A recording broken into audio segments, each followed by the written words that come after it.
Podcast. I'm your host, Casey Smith, joined by my co-host, Jordan Pullett. He is finally back after, I think it's been a full month since he's been on an episode of the podcast, which is kind of crazy. Yeah, it's been a long time. Anyways, we have a pretty chill episode planned for you guys, to be honest. Might be a little bit on the shorter side. Obviously, if you're watching on YouTube, you'll know. If you're on TikTok, we'll see. We're just going to be going over the playoff series that have happened so far, a little bit about the Clippers. And also in the last episode, I was joined by Sammy and DJ, and we talked about NBA awards. And Jordan's going to want to give just not every single award, not like a full NBA team, but I'm sure he'll make some points. But anyways, before any of that, Jordan, how are you doing today? I'm doing good. Came off shift at Walmart, but my manager's manager wasn't there, and my actual manager he just does whatever his manager tells him to do. So we didn't do anything all day. So wait, so I work at Submarina, which is very, there's not a very high scale. Like at Walmart, you don't know the owner of Walmart. Yeah. But at Submarina, my boss who owns the store, his dad owns all of Submarina. Oh. So I'm super close to the top of the chain, right? Basically, I'm 2 levels down, right? So who is your manager's manager? I don't. He works there every day. So there's my manager. Okay. He's just like a manager. Mm-hmm. Then there's the higher up manager, and then there's the person who's in charge of the store. Okay. And then there's the people who are in charge of all the stores in a 10-mile radius. Okay, that makes sense. Yeah, because you've got me, who's the lowest level sandwich artist or sandwich maker or whatever. Then you've got Slicer, which they can work Slicer. I'm one of only 2 people at the store who can't work the Slicer because I'm not 18. The other one's just because I actually don't know why she doesn't do that. I don't know. Maybe she's just scared of the Slicer. And then above that you got Lead, who they can open and close the store and they can be there. And then you got the manager, John, whose dad, he owns the store, and then his dad owns Submarina. Okay. He owns all of Submarina. And he also owns the store, so. Anyways, my day was very depressing to start, to be honest, because, I hop on FIFA, I get absolutely smacked. I hop on TFPs, I get smacked. I go to watch the Clippers game, and the Clippers get smacked, and it sucks. And now we're down 3-1 in the series. And then I go to work. And let me try and describe this. So we don't have an actual cash register. We have an app, and we have an iPad, and it has an app on there that is the cash register, and the app was broken. So basically, every single time after I made a sale, I had to reopen the app and shut down the iPad, which is really annoying if you have customers in line. And I also forgot to eat before I left. So for the first 2 hours of my shift, from 3 to 5, I'm super cranky. But also I can't eat right when I get there because then I'm gonna be super hungry at 8. So, but after I ate, super good. My coworkers were pretty chill. We were talking about some really nerdy stuff, to be honest. But like what? We were talking about nuclear energy. Yeah. You're nerd. Yeah. At work. We were talking trash about our manager at work today. And no, we talk about other stuff, but we were talking about that for a while, which is really nerdy. Anyways, now I'm here. Finally, I get to talk basketball. Yeah, Jordan was gone because he was either out of town or he was sick. But let's open with the Clippers. The Clippers are now down 3-1 in the series. Paul George has missed the whole series. Kawhi Leonard has missed game 3 and 4. It is looking pretty grim. Jordan, what are your thoughts? Because I have a lot of thoughts about this series. I'll just start off on a positive note. Russell Westbrook. I was someone who did not really like the idea of Westbrook on the team, and that honestly came with health. I didn't think that he fit with Kawhi or PG that well, but with both of them out, man, he's looked absolutely incredible. I went to game 3, and you could tell when he was off the court, there just wasn't any energy on the court. Norman Powell could score. He scored 40, so he did really well, obviously, but there just wasn't that energy on the court. And then when he was on the court, they were running. He was getting not chased down, but it's a little block from behind. I just like to see the little resurgence that Westbrook has had with the Clippers. Yeah, he definitely has a lot of energy, and when you have your 2 stars out, he's kind of like a pseudo-star where he's not a star player anymore, but he can take the role of a number 1, at least when other guys are out. And I think he's done a pretty good job when they're in there as well. His 4 games that he's put in this playoff series have been solid, and at the end of the year, he's looked a lot better than he did when he was with the Lakers. And I remember when we first signed him, I'm well, this is just going to be another pit stop for Westbrook. But I could actually see a world where he comes back next year and maybe for a couple years. It really depends on Paul George and Kawhi Leonard.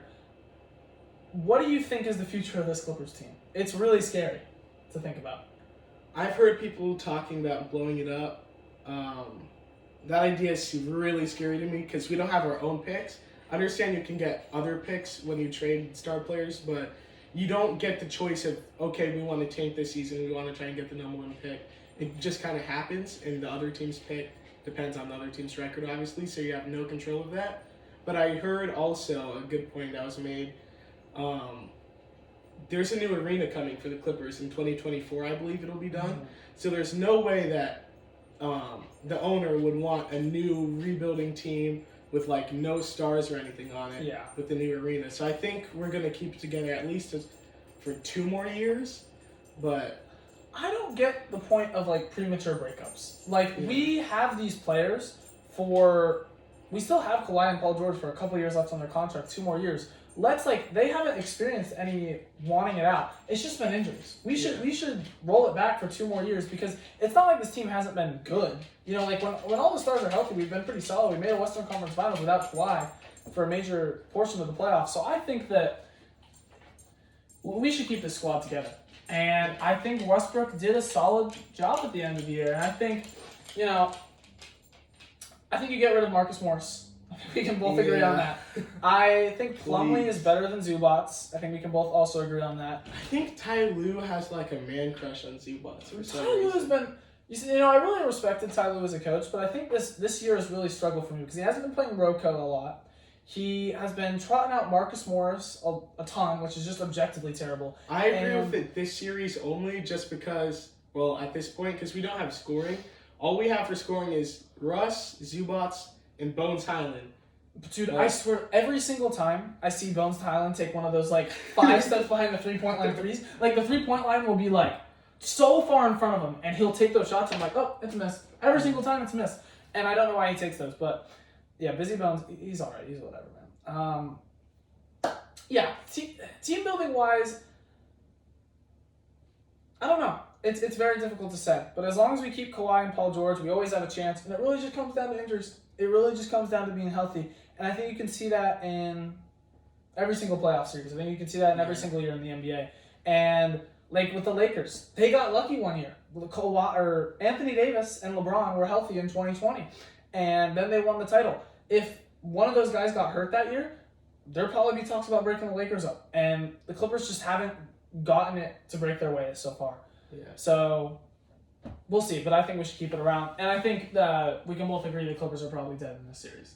Yeah. It doesn't look like Kawhi or Paul George are going to be coming back. And if you don't have either of them, maybe you can win a game. Maybe you can win 2, but 3 in a row against the Suns, who are probably the best in the West, that's just not happening. Also, another point is that I feel like the West is pretty wide open. I feel like it'd be kind of dumb to break it up. Maybe if it was when the Warriors were around, the super team Warriors, I could see it being well, we're probably not going to win anyways. But, this is a pretty open West, so I don't know. Even if, I think the Suns are pretty good, but even them, they're not, the far and away greatest team. And, next year, Chris Paul's going to be, 47, and they're going to be falling apart, so we'll see. Let's just move on throughout the West, get all those series done, and then we can talk about the East, and then we can wrap it up with whatever. Denver, Minnesota. I haven't watched much of this series at all. We know what's going to happen. I thought, at best, Minnesota would take a game. It's just, we're no match. Denver's up 3-0 in the series. I think maybe the biggest talking point from the series is, how bad is the Gobert trade? Yeah. I would say I don't even focus on that anymore. It's just, it's so bad. Being the 8 seed in general, after giving up all those picks, I believe last year they were the 7 seed, so... They actually got a little Patrick Beverley had his legendary playing game where he jumped up and freaked out. Actually, at the beginning of this year, I thought they were going to be a really good regular season team. I thought Kat and Gobert would be a really good regular season fit, but I thought in the playoffs they would get exposed and just picked apart for having 2 centers in at the same time. But they've just been exposed in general. And they are the 8 seed, and what does the future look like for Minnesota? I don't really know, because I think Anthony Edwards can be a legit solid player, borderline 1, second best player on an NBA team, championship team. But with Gobert and Cat there, and you're paying Gobert a lot of money, and he's kind of untradeable at this point. Yeah. The only move they could make is trading Cat. If they want to keep Anthony Edwards, they kind of have to keep Gobert. Yeah. So I think trading Cat would be the only move they could make. But I think they'd probably run it back another year before doing that. So. Yeah, I don't even know what is Cat's contracts look like? I think he's under contract for 3 more years. So, Yeah, 5 5 years, deal. 158, and this was, yeah. I mean, man, with Towns, it's like, obviously we know he's great offensively, and it's super great to have a big man who can space the floor out like that. But when you have a center who's not a good defender, it is just really hard. I mean, we see it with Jokic, we see it with guys like Sabonis from time to time. But Cat is like a really bad defender, and that is just such a. You can't really play him at the 5. You can't really play him at the 4. I don't know. It's what team would really want him? What team is going out there and saying we want him? I don't know. Moving on to, I think maybe I'll take him. Yeah, I'll take him. Yeah, I don't know how we would trade Timberwolves for him. want anything that we have. I don't know how we would trade for him, like Zoo and Morris and Zoo, 3 Morris. seconds and Busy Bones maybe. Yeah, Yeah. like we just have to give up something. Yeah, sure, I could see that.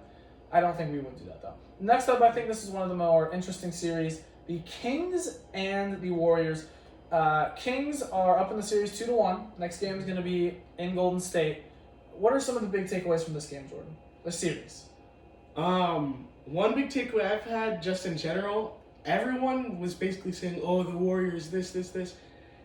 After the first 2 games, Sacramento, they protected their home court, which is obviously very important in a playoff series. You have to do that if you want to win. But everyone was saying, "Oh, Draymond cost them the series." It's 2-1 now. They have another game at home. It could be 2-2, and it's really a 3-game series after that with Sacramento with the home court advantage. I think everyone reacted a little too heavily to the Sacramento winning both games. Every game so far has been close except for the last one, actually. Mm-hmm. So the Warriors, by winning that game without Draymond, I think that's the most impressive game so far. But overall, as a series, I've been really impressed by Sacramento. I thought they could lose in 5, maybe 6 games just because they don't have that experience. But they play like they have that experience. They play at their own pace. They don't let the Warriors dictate what's going to go on. De'Aaron Fox, he's really fast in transition, obviously, and he doesn't let anyone stop him. So I think this could be a series that goes 6-7 games. Oh, I think it'll go 7 for sure. With Golden State, it's like when Draymond isn't on the floor, the defense struggles a lot because they need someone to guard Sabonis, and it's either going to be Draymond or Looney, and you just can't play Looney that much. He's just it's Kevon Looney. Kevon Like Looney at the end of he's the day. fine, but he's nothing great. But man, the Warriors' offense looked a lot better without Draymond. And you look at Draymond's contract, and you look at how he's probably leaving next year, and you think like, what are the Warriors going to do? Are they going to get they have to get a center who can defend because without Draymond out there, Kevon Looney's not going to be your starting center next year. And it really sucks because their big hope, and one of the good things the Warriors done, if they have drafted really well, after Kevin Durant left, the only way that they were going to be able to win another championship and still be a contender is if they drafted well. And they did that, but the one pick they didn't do that with was James Wiseman. And that sucks because you needed him to be good. You needed him to be good to be able to replace Draymond, and he is just awful. I mean, obviously he's not even on the team anymore. They traded him away to the Pistons for basically nothing. And that's the 2nd overall pick. That is brutal. He couldn't play ball. He couldn't play basketball, man. I could trot my sister out there and he could do better. She could do better. Man, what if they would have drafted LaMelo? Oh man, I think what if they all the drafted time. LaMelo? That would have been drafted the best player available. If they would have drafted LaMelo, that would have been amazing. But I think the Warriors definitely have to look in this next offseason at getting a defending big because that's something they need, and also someone who can contribute on offense because right now Draymond is just not a contributor on offense. But I think Curry's looking like one of the best players in the playoffs. And the Kings have also impressed. A lot of people counting out the Kings. I think they could easily win this series. Obviously, they're up 2-1. And I could see them going to the Western Conference Finals. I could see either of these teams going to the Western Conference Finals. Or even the Finals. It's such an open West. But I would take the Warriors in 7. Okay. I think it's really tough because they can't win on the road. They have a historically bad road team. I think the only 3 teams that are worse than them on the road are the Pistons, the Spurs, and the Rockets. Yeah. Those are teams that you do not want to deal with. Those are teams that are so awful and they just have some young players. Those teams are not trotting out serious lineups. Those are the teams where I could see college basketball teams beating them. Seriously, that's how bad those rosters are. Those starting lineups, let alone the bench players that are coming out there. So I'll take the Warriors out of the series, but man, it's so tight. It's a close series. Moving on to the last series in the West, we got the 2-seeded Memphis Grizzlies versus the 7-seed Lakers. And actually, as we're recording this, the clock is ticking down on Game 3 here, as the Lakers look like they're going to beat the Grizzlies. They're up by 12 here with a minute left. I think one interesting point that doesn't really have to do with the series itself, but kind of how the playoffs are formatted in general, is a series like the Clippers is already 4 games in, but a series like the Lakers is only 3 games in. And I think that is... I don't think the Clippers will win the series regardless, but it is an unfortunate thing for teams like the Clippers who could really use some extra time to get healthy. And like if we were only 3 games in with the Clippers, you're still down 2-1. You know, maybe Kawhi and Paul George are able to come back, and that's just kind of rough, and it just kind of sucks. But what are you gonna do? It's wild to me that we're on a plane heading back to Phoenix to the higher seed before this series has even played a home game for the lower seed. So, I mean, Phoenix obviously has that same disadvantage. So, Phoenix has it. Oh, shoot. Ja Morant's down right now. Not getting up. Nope. That was just no reaction. Okay, so, yeah, we'll see. We'll so see. Phoenix has happening. yeah. That could be really bad because we know he has a hand injury. Right now, he's limping. Yeah. So, the Phoenix Suns have that same disadvantage. And so do the Philadelphia 76ers, which is rough. Yeah, they handle business, but... I want to talk about that more later. We'll talk about that more later, because I have some points about that. Go ahead, though. It's unfortunate when you see injuries in those series because, I mean, depending on the injury, it's not like all injuries are fatigue-based, but it could have maybe been prevented, the Kawhi injury, if they played less often. They've already played 4 games. The Lakers just finished their 3rd game, and it's not like this is an 82-game season where at the end of it, everything will even out. This actually matters how often you play. Mm-hmm. Moving back to like the actual series itself, I remember talking about before any of this happened that the Steven Adams injury was going to be a big deal, and I think it was. I think it's one of the things that was underlooked going into the series, and it's definitely hurt the Grizzlies. And it's just been interesting because like Game 1, the Lakers like kind of dominated the Grizzlies. I think they looked really solid, and then am I getting Game 2? Yeah. I thought I was getting mixed up. Then Game 2, the Grizzlies kind of dominated the Lakers. The Lakers looked really bad. The Grizzlies looked solid. Man, Anthony Davis, he let Xavier Tillman, how do you let Xavier Tillman lock you up in a game and not let you shoot the ball? He scored 13 points against Xavier Tillman. Like, at a certain point, you have to look at yourself in the mirror and say, I'm Anthony Davis. This is Xavier Tillman. Is this really a fair fight? And I'm losing. Like, just take over. Go however you need to take over. Mid-range post, however you need to get started. But you need to take over a game like that. And then... especially because Ja wasn't there. That's a game it's unacceptable to lose those type of games in the playoffs. Mm-hmm. And then you look at this Game 3, and the Lakers dominated again. So, I mean, they were up, 26 in the first quarter? So this is an interesting series where it seems like whoever team wins is just dominating. And it's also weird because I really don't like this narrative that the Grizzlies are better without Ja Morant. But in the one game you missed, they won, which is just kind of crazy for that narrative. I don't think it's true at all because Ja is obviously a plus. And it's just kind of an unlucky coincidence. But, yeah, I guess I'll take the Lakers still in the series. Maybe Lakers in 6 or 7. Ja might be hurt again. Steven Adams is hurt. It's hard because Jaren Jackson Jr. fouls out of a lot of games or gets in foul trouble. Yeah. And I think this Grizzlies team is just not quite there yet. The Lakers team is a little bit more experienced. The role players are coming together a little bit more. But I think this and the Kings series could honestly go either way. The other 2 series in the West are kind of already decided, unfortunately. But yeah, both of these series probably will go to 7, definitely go into 6, and will be very close. I'd say I also have the Lakers in 7. I don't know how far the Grizzlies can go without Ja being fully healthy. Yeah, definitely he's the best player. It's that simple. Moving on to the East, the 1-8 matchup, which I thought was going to be very... not much discussion, but the Heat are up 2-1 in that series. And honestly, I think it just comes down to the fact that how are we supposed to predict that Giannis got hurt? Giannis got hurt, and that is a huge deal. And I think this brings up a point in MVP discussions. I've had conversations with people who are like, oh, Jokic, if Jokic was hurt or Jokic wasn't here, the Nuggets would suck. Well, when Giannis isn't there, the Bucks suck too.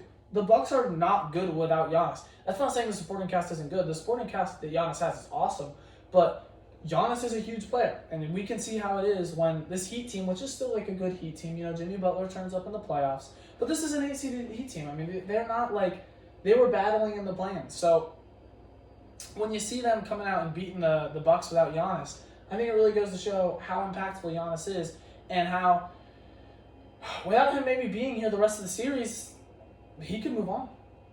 Yeah. Jordan, your thoughts? It's just really unfortunate, all these injuries that are happening in the playoffs, man. It seems like in every series, a key player either has been injured for at least a game or is going to be injured the rest of the way. It's just, that's how championships are decided sometimes. The Bucks, they were looking at least the very worst case scenario is to go to the Eastern Conference Finals, and now they're battling to just get out past the first round, past the Miami Heat. So I'd say if Giannis doesn't come back, I'd probably pick the Heat in 6. It's just the Bucks have a good supporting cast for Giannis, but on They their need own, Giannis. yeah, They need Giannis out there, and if Giannis isn't back pretty soon, it's looking pretty bad for the Bucks because the Heat also have another home game here.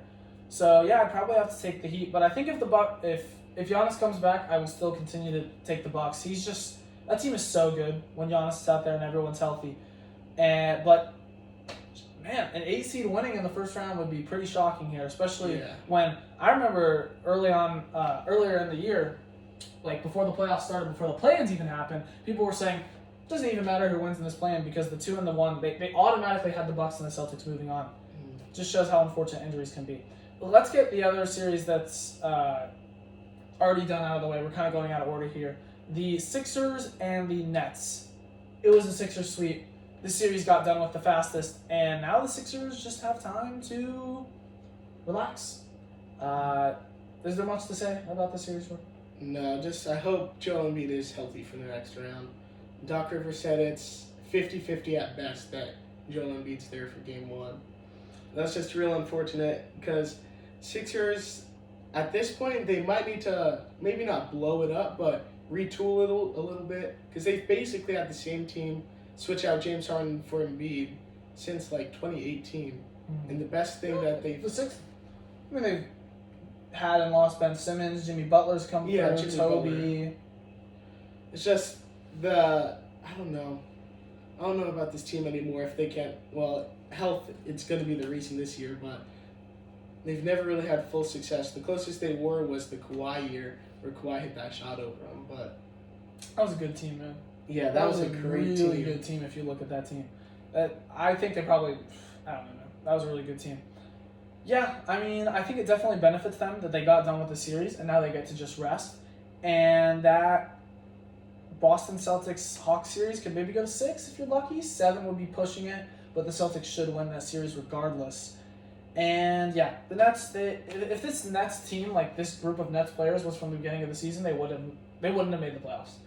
It's the fact that it's the fact that Kyrie Irving and Kevin Durant got them to this point and then they left and then this group of players just took over who didn't get them there, and then they were below 500 since the trade. So, in reality, they probably deserve to be a 9-10 seed at best. Mm-hmm. Moving on to the 2-7 matchup between the Celtics and the Hawks. I kind of already said it, but I think the Celtics will win it in 6. Yeah, I got it in 5. I'm surprised that they even lost one game, to be honest. Mm-hmm. This Celtics team is just so much better. Yeah. And the Hawks, and if the Bucks get eliminated or Giannis isn't healthy, I'd say they're the clear favorites to come out of the East here. They're just a better constructed roster. It's that simple. They have a better best player. They have a better second player. They have a better defense. They have better shooting. They are deeper. They are just a far superior team, and I don't even see like a way in which the Hawks could push it to like 7, let alone win the series. So, I think it's pretty simple. We don't need to BS. Celtics are moving on. Last one, which I think is by far the most interesting in the East, is the Cavs versus the Knicks. Cavs are up 2-1.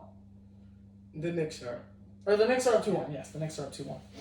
I'm very surprised by that, to be honest. Coming into the series, I thought Darius Garland and Donovan Mitchell were basically just going to carry the Cavs offensively, and they have, but it hasn't been enough. Last game, they only scored 79 points. This isn't 80s NBA basketball. That's never enough to win. So it was really weird to see that, but when you look at their roster, the only true scorers they have are Donovan Mitchell, Darius Garland, Karis LeVert. Mm-hmm. Everyone else, they can score if they're spoon-fed, but this team really isn't meant, I don't think, for a deeper team like the Knicks. The Knicks have a lot of players who can impact the game in many different ways. Like Obi Toppin, he's not super special, but he's a lot better than Dean Wade. Yeah. So I didn't expect this series to. It's at least going to go 6.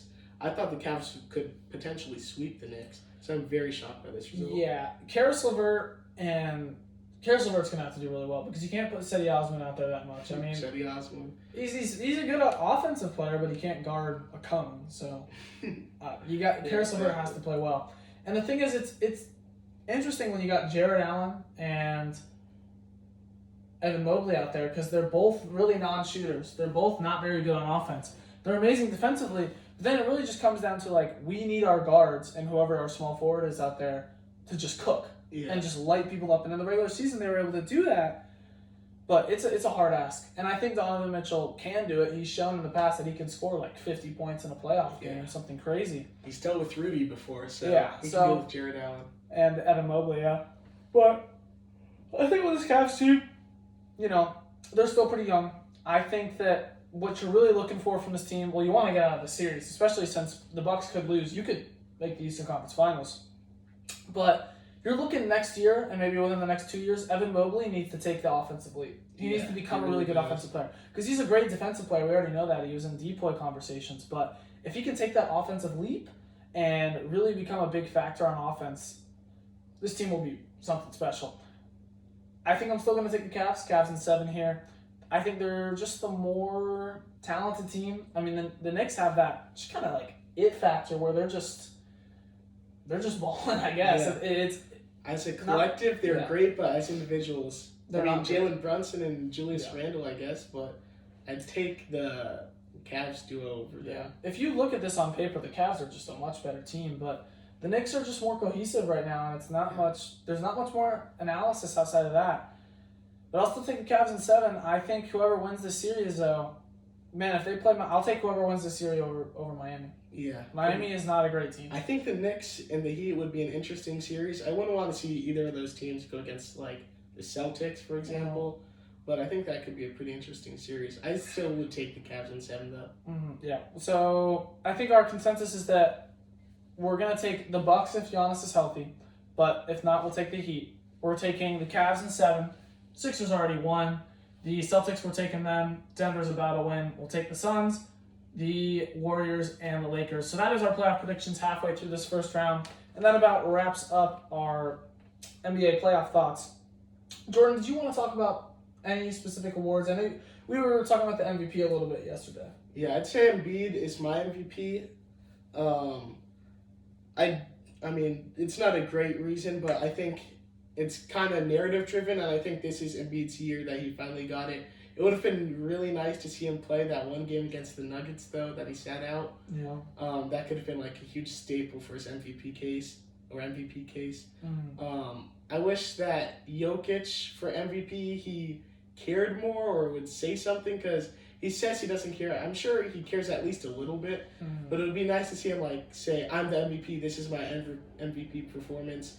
Giannis obviously in there too, but I think this is just Embiid's year doing it on both sides of the court. And I also saw that Mike Brown for Coach of the Year, he's the first unanimous Coach of the Year. That doesn't really make sense to me because, for example, 73-9 Warriors. How is Steve Kerr not unanimous Coach of the Year? Because he had the best roster ever assembled. He had Kevin Durant. No, that was in the Kevin Durant year. So yeah, so it's like if you have the best record of all time, I would think that you should automatically get Coach of the Year. But it's not always. I don't know. I feel like this year there isn't that many outstanding coaches, and what the Kings did, snapping that streak and bringing a roster that on paper is really not all that special, and really bringing the role players and the young players together is awesome. But like if you look at that, let's think about that 2016 Warriors year. I'm trying to think of other. I mean, I'm sure Pop stole a vote. I'm sure Pop stole a vote. No chance. I'm sure Pop stole a vote. Can you search it up? Let's see. I want to see what coaches stole votes that year. 2016. I just can't personally imagine having the best record of all time and not getting the Coach of the Year, because that's what coaching is about. I just looked that up and I saw that Jason Garrett won Coach of the Year for that year. But in 2016, it was Steve Kerr. So can I see voting results? Here we go. Come on. Brad Stevens. See, finishes sixth. Six? Come on, there's gotta be. Please let me see. Keep. Terry. No, it was at the top paragraph. Oh my god, dude! There's so many pop-up ads. Gotta pay for the. Let's see. Nope. Oh, there it is. Terry Stotts. So Terry Stotts, the Greg Popovich, I coach. told you. Dwayne Casey, who those Raptors were Maybe good not in the a- regular season. You can't tell me Steve Clifford for the Charlotte Hornets stole a first place vote. Okay, Maybe that's a couple crazy. third place votes. How good But were the no Hornets way. in 2016? What? If they made the, I guess they made the playoffs, but they got bounced. Kemba wasn't winning playoff series. Wasn't that they were the 6th seed? Wasn't that the Kemba and Dwight Howard year? I think that was the Kemba and Dwight Howard year. Oh, I don't want to see LaMelo Ball. I want. Whatever. Well, we got so off track there, bro. That was insane. But yeah, unanimous MVP is really impressive, or unanimous Coach of the Year is really impressive and pretty crazy, to be honest. But deal with it. Deal with it. He's the guy. I think and in almost every other year, there's a bunch of discussion about Coach of the Year. But this year, like, who was the second for Coach of the Year? I think there was a lot of arguments. There was, oh my gosh, I'm casual. I don't even want to say anything I'm thinking of. Oh shoot, what's his name? The Thunder coach. I don't know how to pronounce his name. But the Thunder coach, bring him to the. If they made the 8th seed, I think he could have gotten a couple votes. Yeah. But it's just because they lost in the play-in. He could have got a couple votes. I think. Mark I don't know. Dagenhart. Is the Thunder Mark coach. Dagenhart. Mark Dagenhart. Actually, I did hear some discussion about him. Yeah, but it is crazy that he's unanimous. So that is pretty insane. Yeah, with MVP, man, any of the 3 guys you pick them, I'm cool with that. I think they're all having outstanding MVP-like years. But that's just how it is. Any other awards or NBA stuff you want to talk about? I do have one more thing that I want to talk about. Yeah, I have one more piece about the Clippers. I can't do it anymore, man. I've seen the lineups. Bones Highland has played more minutes every game so far this series. So game 1 he played 13, game 2 he played 14, kept on going up. And it's just because our only scorers, people who can score the ball on their own, are Russ, Norman Powell, Marcus Morris, who you know when he's going to shoot. He catches, does a jab step, waits for the contest, then shoots it in Bones Highland. So, I mean, for them to compete in the way that they have, like, they haven't won either of these last 2 games at home, but they've made it close. Mm-hmm. So, I hope in history this goes down as, like, maybe this team didn't win the series, but just remember that the series was close. Kind of like last year with the Nets and Celtics. It was unfortunate that the Nets got swept, but a lot of those games were very close, came down to the final couple minutes.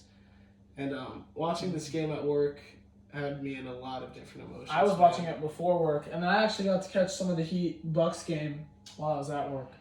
And also another thing that I want to talk about, Nicholas Batum getting 6 minutes a game and just kind of sucking this series is heartbreaking. Because He's he's only hit the 1-3 this series. He's That's only- all he's scored. Me and Jordan love Nick Batum.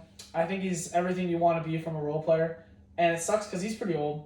Yeah. This could be like his last year, and that's really sad. It seems like he's, they were talking about it on the broadcast. He asked to get benched for Marcus Morris because he said he feels like he fits a lot with Kawhi and PG, but without them, I mean, they need something else on the court outside of that. You just need playmakers and Yeah. guys who are going to go get buckets. And as much as I hate Marcus Morris, he does do that. Like when we traded for him when he was with the Knicks, he was averaging like 20 a game because he does his stupid post fade freaking hook up crap. And another thing I was going to talk about was I don't think this will ever happen, and I don't think you can do it. But would you decrease the amount of games in the NBA regular season? Because you can't do that because owners are just not going to allow that. I mean, they're not going to lose money. That would lose money. But I think, from my perspective, if you were to like start the NBA over again, like start from scratch, right? You were to create the NBA, you would not have 82 games. I think it would be, like 50 would be a good mark because that way the games matter a little bit more. Players aren't going to be sitting out. You're probably going to be more likely to have guys healthy, and it's still like competitive where it's not like the games matter, but it's also not like the NFL season. Like I don't want each NBA game. I still want it to be a race where okay, we drop 3 or 4 games, but we can still come back. So I think like 50, like in the 50 range would be probably ideal. Yeah, that's interesting. I don't know. I just can't imagine the NBA as a non-82 game season. Mm-hmm. We've had it a couple years in our lifetime. One, like in 2012 or so, there was a lockout, and then the COVID year, obviously, and the year after COVID, there were 72 games played. Mm-hmm. I mean, I think spacing the games out more could just be the solution. So maybe instead of starting in April or starting in October and ending like late April, early April for the playoffs, and then June for the finals, maybe push it back to July. Yeah, maybe like, add an extra month to the season. Yeah, end around the beginning of July, like July 4th would be a Game 7 game or something like that, and then start in maybe end of September. Because I get why you wouldn't want to start earlier, because that's when the NFL season is, and you do not want to compete with the NFL. But like, what's really going on in July? Baseball, but like, what the heck is going on? We're watching hockey brawl behind the like screen. There's a we were watching the game, and now it's just ESPN, and there's some hockey fights going on. Anyways, but in July it's like baseball, but baseball like you're not really competing with baseball because it has like 182 games, so there's 162. The WNBA. Is it really the WNBA? Is the WNBA in that season? Yeah. Oh my gosh. That's probably why, to be honest. I can't lie. Because it's not the same league, but the league is like it's the same people or whatever owning it or running it. In March 2023, the first one. The first game's May 19th. What month of the WNBA? It's May to September. Yeah, that's why. That's actually crazy. Yeah. They probably consider the NBA to be year-round because of that. Yeah, the NBA. Well, no, because from September to October. Yeah. Nothing's going on.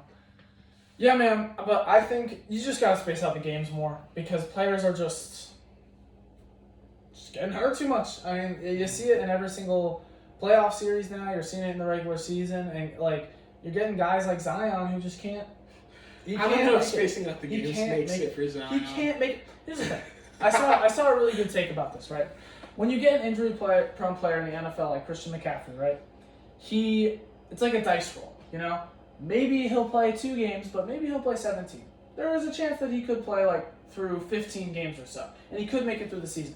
In the NBA, when you have an injury-prone player like Zion, he is not getting over 60 games. It's just not happening. It's not even a dice roll. He is literally not going. His body cannot play that amount of games. There's certain players who are just like that, and you just gotta hope that they're around during the right time. You gotta hope that the injury's early in the season. Yeah, exactly.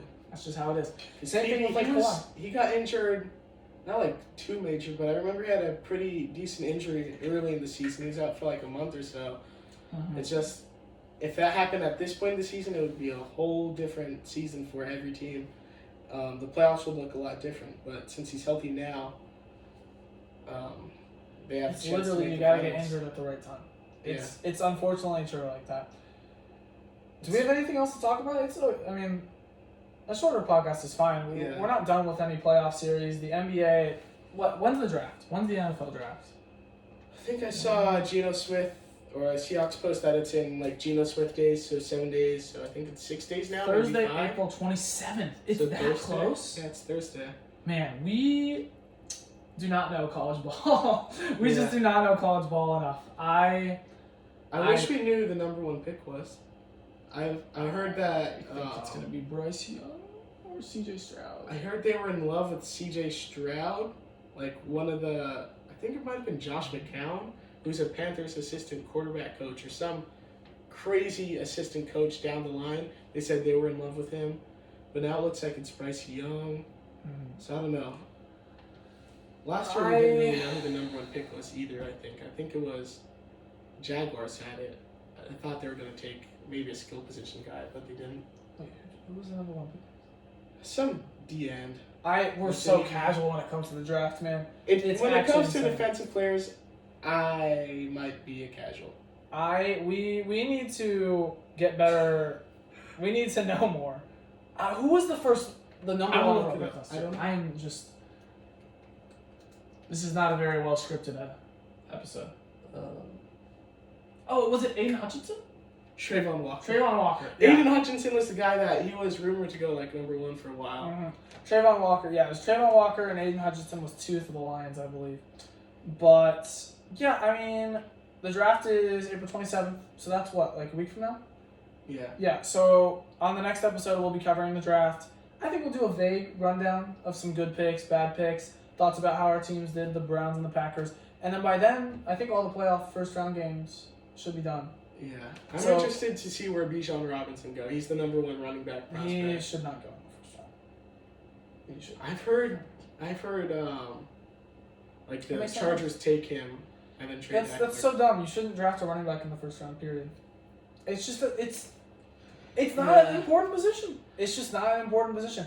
To have a better run game, it's more important to have a good O-line. Running backs don't last very long, and they're injury prone, and you're not going to pay them much. And it's just like, look at the teams that win the Super Bowl. They don't need good running backs. You get Isaiah Pacheco. The Chiefs drafted a running back in the first round. And it was a bad choice. And you wrap, and would you do it again? sucks. And if you could do it all over again, would you draft Clyde Edwards-Helaire? I don't think Hasn't you he would. won 2 Super Bowls? I'd do it again.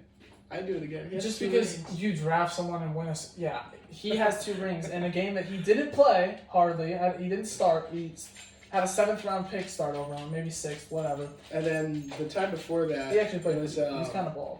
No, that was Damian Williams. Oh, it was Damian Williams. So yeah, Clyde Edwards-Helaire. Yeah, drafting a running back in the first round, no matter how good, isn't great. And Bijan is like, he's great and all, but he doesn't even have like great like home run speed. Like he's more of like a bruiser, which is fine. Like he's still an awesome running back, but. Did you see the rumor about Derrick Henry going to the Eagles? I saw that. I thought it was official. There was this like article, and it was Derrick Henry headed to the Eagles, and then in fine print, rumor. And I was like, oh. It literally, the rumor only stems from AJ Brown wants him there. Like the teams haven't even like talked or anything. It's literally just AJ Brown wants Derrick Henry. Well, shit, man. I want Derrick Henry on the Browns. Sure, man. Like that'd be really weird with Nick I want LeBron to come to RB and run basketball. I would love LeBron to come to the Clippers, man. Yeah, so that's now a rumor. Like I'm sure Kawhi would love that as well, but that's just not happening. I'm afraid. I think I've heard most that Derrick Henry might become a Bengal, which I can see. Yeah. Isn't Joe Mixon like pretty much done as a Bengal? I've heard they're asking him to either take like a major pay cut or he's cut. Yeah, I don't think Joe Mixon will be around this summer. But not much going on in the NFL for now besides the draft process, which hopefully that'll be interesting on the next episode. Last thing, NFL. Aaron Rodgers is still a Green Bay Packer. What you talking about? Oh, I did want to ask, do you think that trade will happen? Dude, I don't know. If it doesn't happen before the draft, I don't think it can happen. I think it definitely happen. I think it's kind of ridiculous for the Packers to ask for a first-round pick. For a guy who might retire. He's just going to retire. He's not going to play for the Packers. Retire. Yeah. So why would you not trade him? Why would you not want to get assets? Because we're greedy. Yeah, that's so stupid. That's literally so stupid. Like, he's not going to be playing for your team next year. Either he's going to retire or you can get assets for him. So go trade him. The Jets don't need him. Like, they want him. No, they need a quarterback. Yeah, they don't need him. It doesn't have to be Aaron Rodgers. Who else is available? They'll find someone else. Like, they can... quarterbacks get generated every year. They can wait a year. They don't have to go for Aaron Rodgers, especially when Russell Wilson hasn't worked out. Matthew Stafford has looked terrible. When you trade for these old quarterbacks, Aaron Rodgers is like 40. Like, they don't have to trade for him. He's not like Superman out here, especially when no other team is really willing to trade for him because he wouldn't go there. So, they don't have to. But the Packers aren't going to get him next year either way. So, we'll see. But, are we done? One major thing I forgot about, I just saw it on the SportsCenter recap. Jimmy Butler hurt his hip. So, didn't Oladipo get hurt as well? Yeah, Oladipo, I think like he tore his ACL or something. He was going up for a dunk and his knee just kind of stopped working for a second. Mm-hmm. So it's just unfortunate to see all these injuries in the playoffs. Hopefully they. I believe Jimmy's was like way less severe though. I think Jimmy will be all right. Hopefully, but that about wraps it up for this episode of the Hoops and Hoops podcast. It's a little bit shorter, not as much to talk about. But thank you all for listening. And hopefully we'll see you all next week for the next episode of the podcast.